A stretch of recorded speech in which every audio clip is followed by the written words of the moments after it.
Hey everyone, it's Kay here.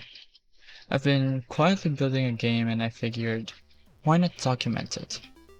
So, this is the start of a Devlog series where I show you exactly what I'm making, how it works, and how far it gets. So let's dive into it. So about the project, I'm building a Bomberman-style game in Roblox, completely from scratch. Custom grid, custom movement, custom networking. Today I'm walking you through the three core systems that are actually working right now: the grid, the movement, and especially the bomb. Everything in this game lives on a grid. Each tile is a data object that knows its position, its world coordinate, and a set of flags. Is it walkable? Is it a breakable one?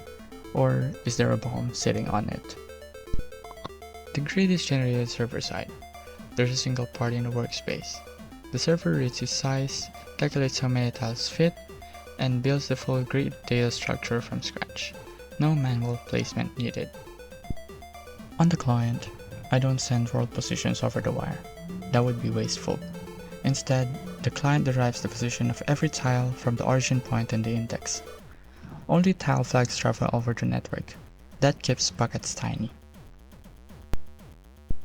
Movement in game is tile by tile and client predicted. The client moves immediately, no waiting on server round trip. But the server still validates every request. It checks the tile, enforces the rate limit, and updates the authorized position. If the server rejects a move, then the prediction gets corrected.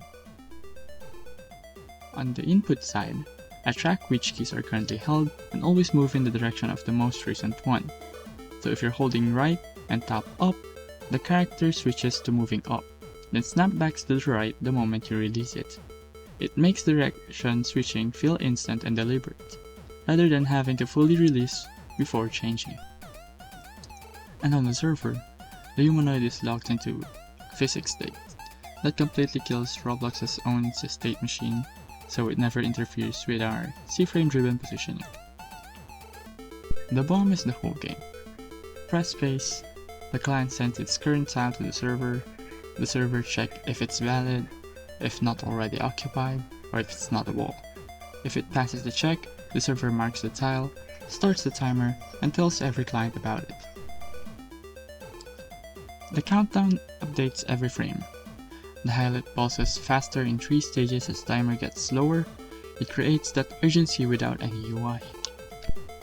When the bomb goes off, the server calculates every affected tile. A cross pattern spreading out in all 4 directions. Solid walls blocks the spread completely.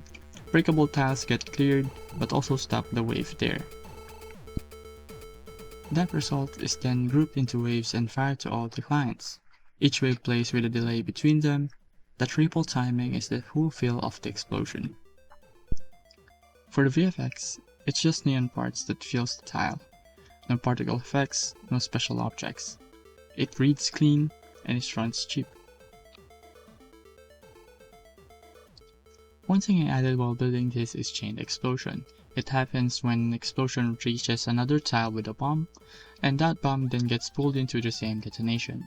The server then maps out the entire chain before firing anything, so every wave lands at exactly the right moment relative to when the explosion reached it. On the server, there's a function called collect waves that recursively walks the entire chain graph before any tile gets cleared.